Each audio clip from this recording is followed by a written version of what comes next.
Welcome to another Turn 'em Sideways channel video. We are going to be doing the set review of Spiritforged, and I've got Prismaticism here to walk me through. Next up, we've got Order here. Let's go ahead and start breaking it down with the first card, Bonds of Strength from Spiritforged. This is going to be a 2-cost reaction. Give 2 friendly units each +1 this turn, and it has repeat. It's kind of like back-to-back, but like worse, pretty much. And people don't really play back-to-back. I just don't see a deck where I really want to play this. I'm going to give it a 1. I'll give it a 2. Unlike all the other repeat spells, this is at least different than the spell it's based off of, even if it is still less efficient. The fact that it costs less, because often back-to-back ends up being very overkill, where you don't need +2 on both of your units. So in situations, like you could use back-to-back to stop a falling star, and this could potentially have the same application.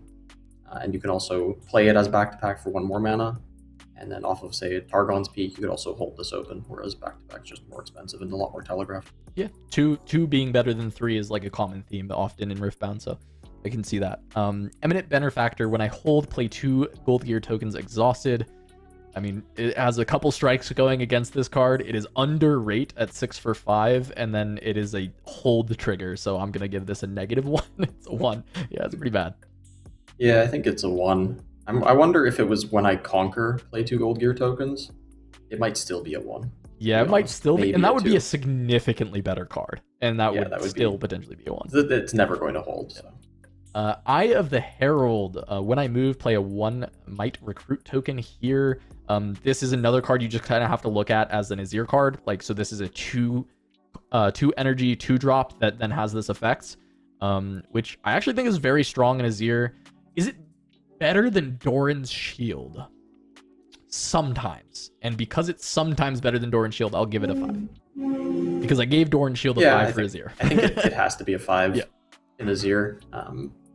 Most of the time, this is going to be like a Legion Drummer and make the token at the battlefield, which then it's going to end up dying. But if you can ever get the chance to move back to base, you still get the token, and then that extra token in base is another unit that you can start equipping gear to as well.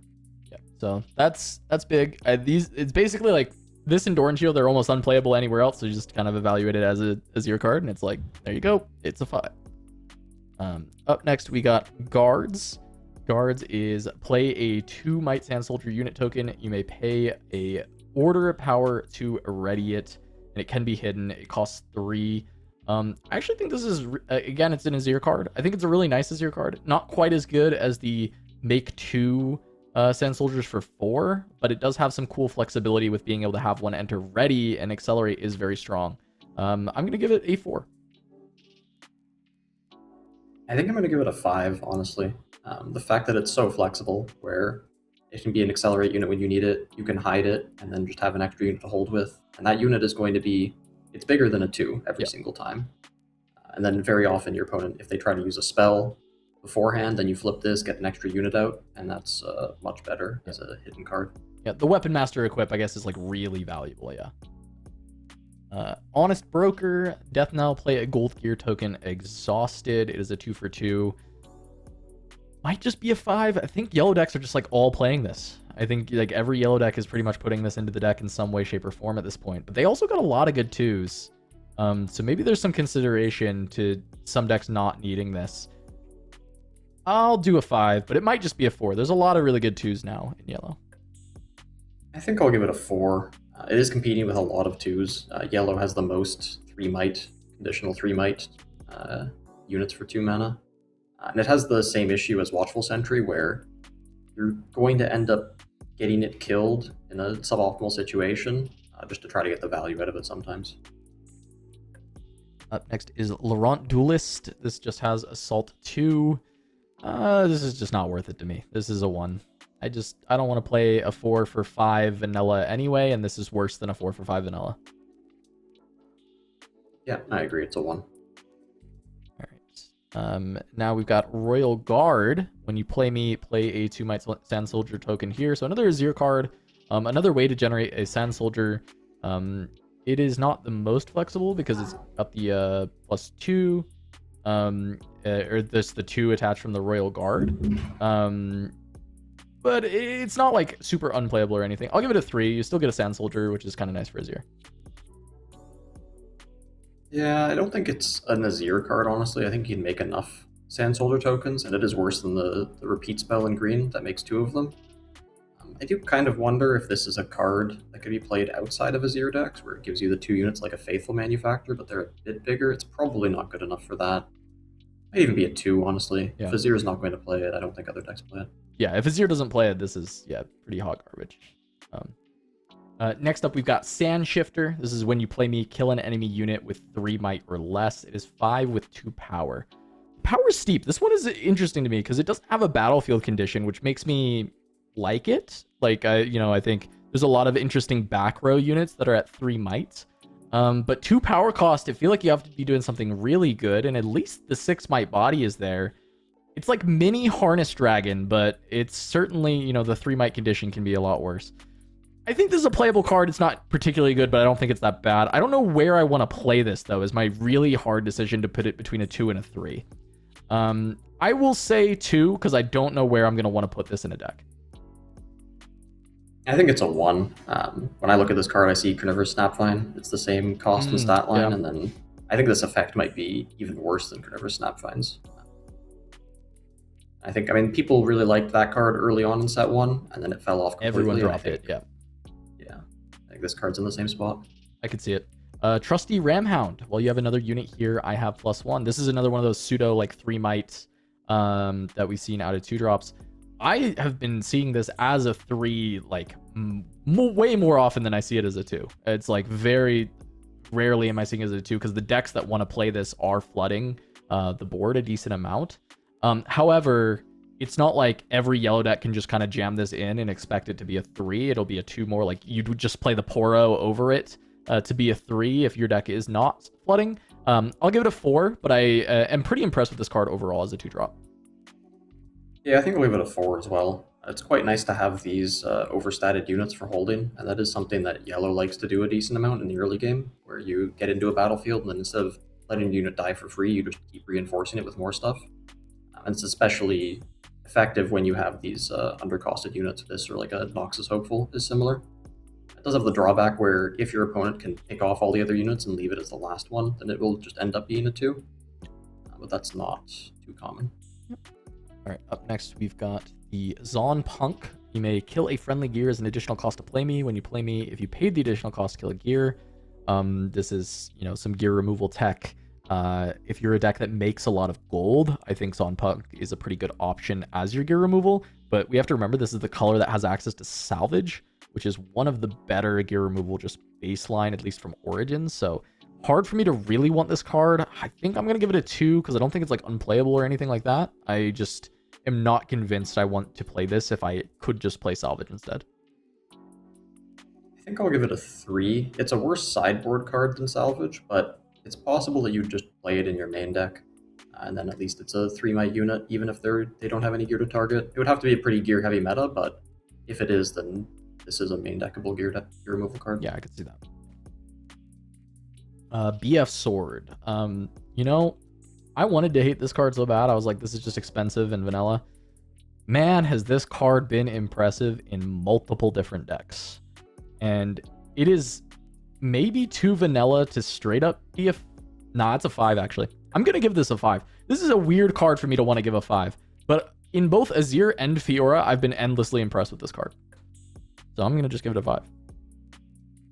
Yeah, I'm going to give it a 5 as well. At least in Azir, from what I've tested.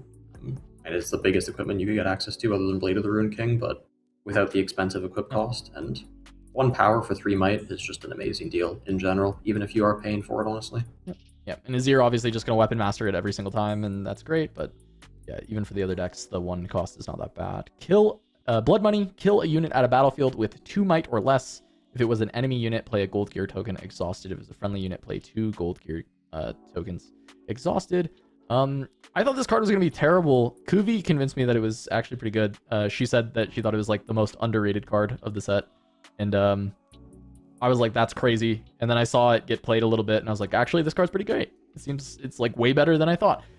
It does have some issues like in the late game. But if your deck can make recruits, you at least have a way to play it. Or if you have enough card draw, it's still fine. And it feels really nice early on in the game when you're both playing just like 2 drops and you just kill their 2 and get a gold. It's not crazy enough for me to give it more than a 3, but it is a 3, and it's pushing maybe a 4. It's a great card. Yeah, I'll give it a 3 as well. And action speed removal is very strong. This is a lot more limited. It doesn't deal 2 damage, but paired with blue, you can kill units that are larger. And then it also has the upside in Victor, where you can, when you go second, you make a token and pass with 2 mana, and then just blood money whatever your opponent plays, and that's a lot better than playing a Call of the Week and paying the power cost. Here we have Death Grip. Reaction speed, kill a friendly unit to give might equal to its might to another friendly unit this turn, draw 1. This is really good at dodging removal in decks where you're playing multiple units and pushing them forward. So if you're trying to push in to attack somewhere and they have like a Hidden Blade hidden, and they Hidden Blade your big guy, but you can just Death Grip and move all that might to another unit, it's a really powerful ability. It is just pretty niche in where this is actually going to come up. At least niche in the sense that, yes, it's to play around like targeted removal. But I do think it is like relatively strong in that sense, and it cantrips. So it is a 3 for me, but it is a niche card that needs to find its exact spot, and it's always possible that there are just better sideboard options, and this actually shouldn't be a 3. But I'm gonna have it a 3 for now. I think it's a 2 probably. I don't think it's good as a trick, but it does let you kill friendly units on demand, which can have some value with like a Karthus or Renata's signature spell. Right, and then let's go to Drag Under. This is some power creep of Blast of Power. 5 energy, 1 power. Action speed, kill a unit at a battlefield. It costs 2 less if you play from anywhere other than your hand. So if you're able to like grab it off of Rek'Sai, it would cost 3 instead, but pretty rare to find that, especially because it has to kill a unit at a battlefield. Though I do think, funny enough, Blast of Power was already a relatively playable card, and this is just a power corrupt version. I'm going to give it a 4. I think action speed kill a unit is quite good, and even though it's like at a battlefield clause, I think this card is still solid. I'm going to give it a 4. Yeah, I think I'll give it a 4 as well. You can hit critical mass with action speed removal. It's already something that kind of happens in Kaisa or any, where they can keep their opponents off of points and keep them from ending the game for a while. And if yellow keeps on getting cards like this, you could easily just kill everything your opponent plays. Yeah, I mean, that Victor list in China that just recently happened, it kind of has that idea. Glasc Mixologist. This is a 5 energy, 1 power death knell. You may play a unit with cost no more than 3 and no more than 1 power from your trash, ignoring its cost. This death knell is really compelling. This card is like good stats, good value, and if you're playing some good units that can, come out from this, it's really solid.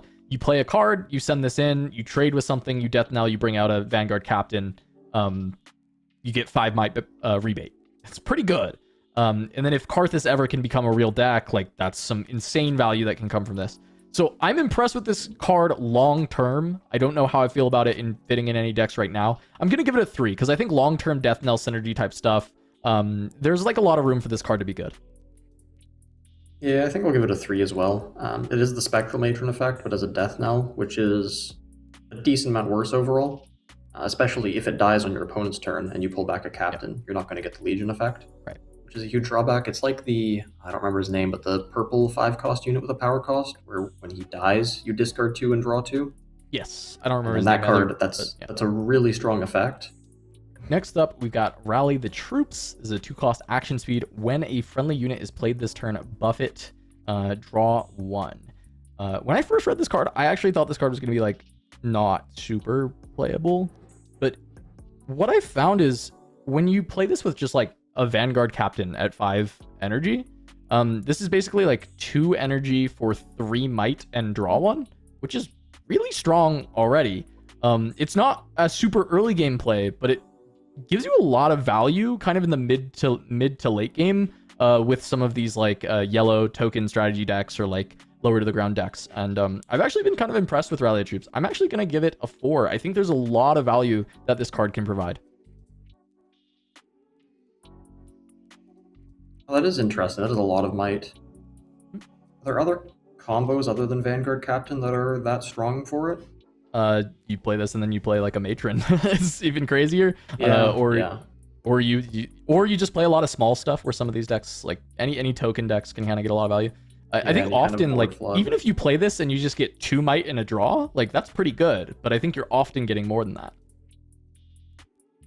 Oh yeah, that is a lot better than I thought it was on first impression. Like I compared it to Confront, and I'd much rather ready all the units that I play than buff them, Yep. but it is still a lot of might that you're putting on the table. I don't think a hook deck could play this, because hook decks don't have too much room for spells. Right. But if you're in some kind of a non-hook deck, then yeah, that is a lot. That's a lot of value. It's really slow. I'll give it a 4. This card surprised me. I surprised myself on this one. I thought this card was hot ass when I saw it the first time. Yeah, me too. Up next, we have Unsung Hero. This is a 2 cost with 2 might. Death Knell. If I was mighty, draw 2. I actually really like this card. It's definitely not a 5. It's not like a crazy one, but I think especially it's in the same colors as BF Sword, which directly makes it a 5. If you draw this later on in the game, and then early on, it is still always a 2. Also, if you're running things like Call to Glory in these colors, that also buffs it directly to a 5, right? There's times when you're going to get the draw 2 effect, which is quite nice. And then other times it is still just a 2, which is fine. I'll give it a 4. I actually think this is a 2-drop that's worth playing in certain decks, especially a consideration when BF Sword is in your build. Yeah, I'll give it a 4 as well. It is a little bit awkward where if you make it go up to 5 might, then it's less likely to die. And especially if you use it with a combat trick like Call to Glory, then you'd a lot of the time prefer to have the unit survive rather than die, but drawing 2 is so strong that it makes it worthwhile. Up next, we have Vanguard Armory. This card is like low-key crazy, but it's almost only crazy because of the existence of Jace, right? When Jace comes down and gets to play like cheat this card out, it's like one of the most broken like things. Not one of the most broken things you can do, but it's a very broken thing that you can do. But I do also think that it is like reasonable to cast if you are playing a more controlling deck and you can create enough time and space to play this down. I will put it as a 4 because of the existence of Jace. It's possible it would only be a 3 if not. Jace nearly pushes it to a 5 when you actually get to play it off of Jace, but I'll put it as a 4. I'll give it a 4 as well. If Jace didn't exist, it would be a 1 or a 2. I think the earliest you could play this is turn 3 when you go second, and then I think you need 4 activations from it at least for it to be worthwhile, which is very slow. And it's really expensive, so if you're trying to play a controlling deck, you're going to give up an entire turn, and you need it to show up on time early on to still be worthwhile in that situation. But yeah, the Jace combo is very disgusting. All right. Altar of Memories. When a friendly unit dies, you may exhaust me to draw 1, then put a card from your hand on top of the top or bottom of your main deck. This feels too slow to me. It's cool to like have the, controlling the top of the deck for whether that's hook or that's like Rek'Sai triggers or whatever, but I feel like I want this effect in those kind of decks. So I'm going to give this a 1. Currently don't think it's playable. Future combo potential for sure. This definitely is like something that you look at and it's like one day this card could be really broken, but I don't even see it remotely soon. Yeah, I'll give it a 1 as well. I don't think Rek'Sai got enough support to really make this worthwhile. It's another one of those incremental value gear like Chemtech Cask and Orb of Regret that if you draw them early, then they're okay, but they're still not amazing. And then any time later than early on, they're going to be completely useless. Up next, we have Rek'Sai Swarm Queen. This is when I attack, you may reveal the top 2 cards of your main deck. You may play one, then recycle the rest. If the played card is the unit, you may play it there, or play it here, so you can play it where the Swarm Queen is attacking. So it's just Rek'Sai ability on an attack trigger.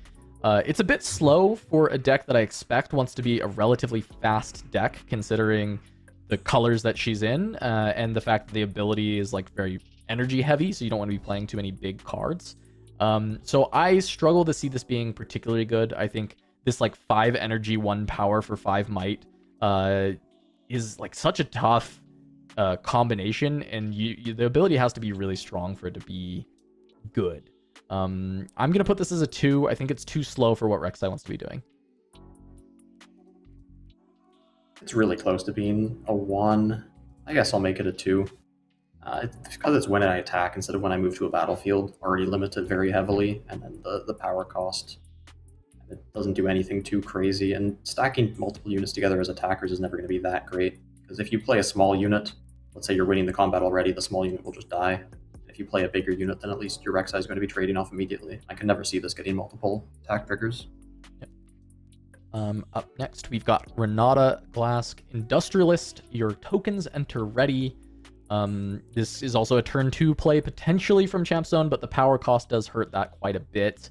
I do think that the text, your tokens enter ready, is good, but then this kind of ends up being a backline unit where you don't want to send her in, which I think is like often a dichotomy with these cards where she's fairly statted with might. You want to actually use that might, and tokens entering ready takes a little while to kick off. I don't think this card is bad. I think there's some room for this to exist, but I can't really give it more than a 3 for myself. Yeah, I think the gold tokens entering ready is cute, but probably not that strong. And then making recruits enter ready it's okay, but it's a pretty high cost to pay for. It's similar, the same cost as a yellow victor. But instead of generating more value, you're just accelerating tokens out. And ideally with a yellow deck, you have a base full of tokens the whole time. I'll say that she's a 2. Fair enough. Up next is Sacred Shears. This is an equipment that I was like, yes, this has to be insane for Azir right away. Do you need a sec to get to your... Okay, yeah. Sacred Shears, which I thought would be insane for Azir because it has Death Knell, draw 1, and I figured, oh, you can just like constantly reattach this to Sand Soldiers, draw a bunch of cards, but it costs 2 and it costs a power only for the +1 might. And in practice, when I tested this out, I actually thought it was kind of unplayable, which is sad because I thought it was going to be really good. I'm going to give it a 1. I actually think it's like one of the most disappointing cards for me. I thought it was going to be so good. But yeah, try it yourself. See if you agree or disagree. I think it's bad.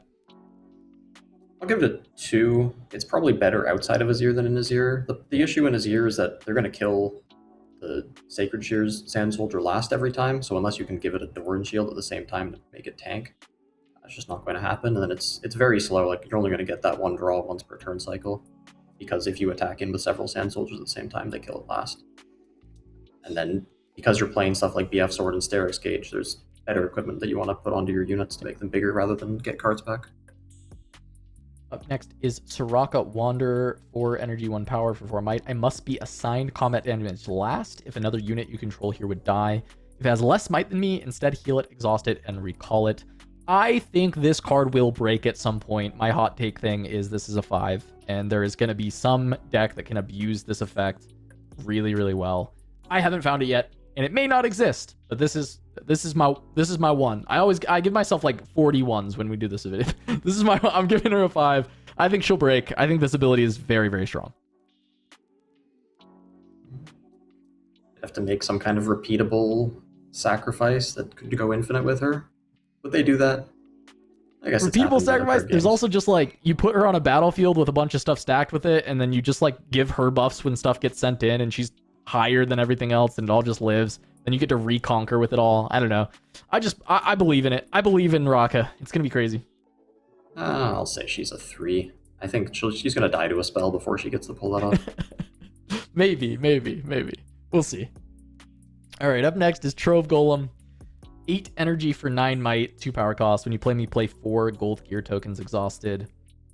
I think it's probably too expensive, but this is a very cute ability that may set up for some really strong plays. But I just feel like taking your turn to play an 8 energy unit that doesn't impact the board as it's probably a 1 for me. It's probably a 1, but we've seen some of these bombs end up being really good. I've been wrong before with some of these bombs, but I'm gonna say 1. Yeah, I'll say it's a 1 as well. By the time you get enough runes to play an 8-cost unit, you're within 1 or 2 turns of the game ending.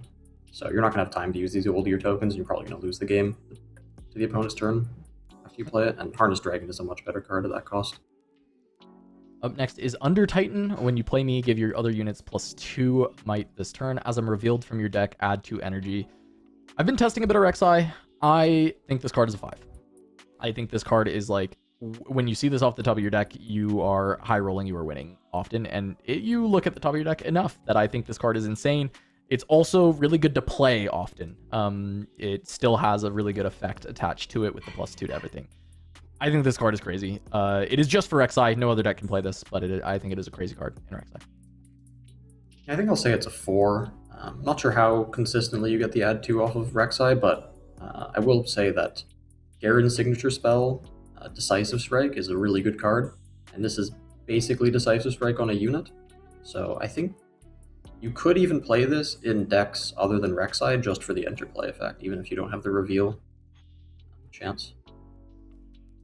All right. Up next is Xin Zhao. This one is another easy 5 for me, actually. I think this card is incredibly strong. I think in the decks that you're going to fulfill this condition consistently, this should just be a 3 of every single time. I think 3 energy, 1 power for a 4 might tank accelerate is just like crazy above rate to be playing. And yeah, I think this card's crazy. I'm thinking maybe Accelerate is really good. I'll say he's a 4. I think that it's not quite big enough, and I don't think the tank keyword gets that much value in general, especially in the kind of deck that is going to have a lot of units in play. But yeah, low cost Accelerate, especially yellow decks, don't have very good access to that. Yep, I agree with you. The tank keyword's probably not super good there. Or like doesn't really matter, right? Like it's just extra text on the unit. Up next is Azir Sovereign. This is Accelerate. You may pay, the additional cost for it. When I attack, you may move any number of your token units to this battlefield. So not just sand soldiers, but also recruits can be moved. This is, it's an Accelerate for 4 that could just be played for vanilla without the Accelerate from the champ zone. This one hits the 5. I think it's really hard for cards like this to not hit a 5 when they are from the champ zone. Their effect would have to be kind of bad. It's a 5 for me. Yeah, I'll say he's a 5 too. The Azir deck doesn't actually need him as a turn 2 play almost ever because it has so many cheap gear and non-power cost ways to generate sand soldiers. But the power of this, where you can send all of your sand soldiers to one battlefield and then accelerate them out or have them in your base and then bring them all over to the other battlefield, means it's really easy to finish games out. We're jumping in with Blade of the Rune King is the next one. This is very powerful gear equipment. It's got +4 might on it, but the cost to equip it is quite steep, right? You've got the yellow power, and then you have to kill a friendly unit. I mentioned Soraka earlier. I think there's like some cool combos where you just like tap a unit and then you get the +4 instead of having to actually kill something, which is a lot better. I think this will break one day, but I don't know what it is yet. I'm going to give a speculative 4 to the Blade of the Rune King. I think it's probably strong, but right now it feels really tough to play around. I'm going to give it a 2. I think that BF Sword's a much better card overall without the power cost. And then the drawback of killing a friendly unit, sometimes you can dodge that by killing a unit that would have died anyway. But in general, if you kill a 1 might unit just to equip it, then you're getting 3 might in total that the BF Sword would have given you anyway. Yeah, that's fair. I think compared to BF Sword's pretty good. Let's go up to Corina Veraza. When I move to a battlefield, play 3 1 might recruit tokens here. She has Accelerate, so she's same cost as Watcher as far as like the Accelerate, right? She's 7 in a power, or she'd be 8 and 2 power for the Accelerate. And then she's a 6 with the 3 recruits. She's got some neat synergy with like War Camp as like a game 1 War Camp unit. I think Corina's like probably a 3. I think it's a playable card. I think there's the cute synergy with War Camp, but I don't know that I'm like putting this in a lot of decks. I think there's probably a spot for her, but I don't think she's that amazing. I think I put her, and she's an Accelerate unit. I'll put her at a 2. She's close to a 1 in my opinion. I think even on War Camp, it's not that much value compared to a Thousand-Tailed Watcher or other like endgame win conditions. And she's so expensive. You're going to accelerate her out. You're not going to be able to pump the tokens on the same turn. So you got to play her in base first, and then she's vulnerable to a lot of removal spells. Insanity. I think this card makes the Fiora deck work. I'm giving this card a 5. I actually think this card is incredible. It is like the biggest one that you see is like you play Fiora worthy, and then the next turn you just play Set Brawler, and it's just accelerated, which is incredible. And I just think this, yeah, it makes Fiora go from a deck that's like kind of mid to suddenly like maybe a contender even. I don't know. It's really strong, I think. Yeah, and she's another chosen champion without a power cost. You play her early, and this effect is strong enough that if she just sits in your base the entire game, that you're still happy with that. And then the fact that it's not just accelerate, but you can also pull units back off of battlefield. Yeah. You can move them back and then attack into the other battlefield. There's a lot of use cases for it. We have 5 stars. All right, that will do it. That is the final card for Order. Thanks so much, Priz, for joining us on this review. Prismat, where can the people find you if they want to learn more about your Riftbound journey? They can find me on twitch.tv/Prismat. I stream mostly online tournaments. I'm going to be doing some set 2-3 crafting in the future. And then they can also find me on metafy.gg/@prismaticism. I published a Teemo guide recently. Go check that out. And then I also offer coaching there. If you enjoyed this video, please make sure to subscribe to the channel. Let us know what cards you agree with, what you disagree with, what combos and things that you might see, or your speculative, 5 stars that you might have as well. Thank you so much for watching, and we'll see you for the next one.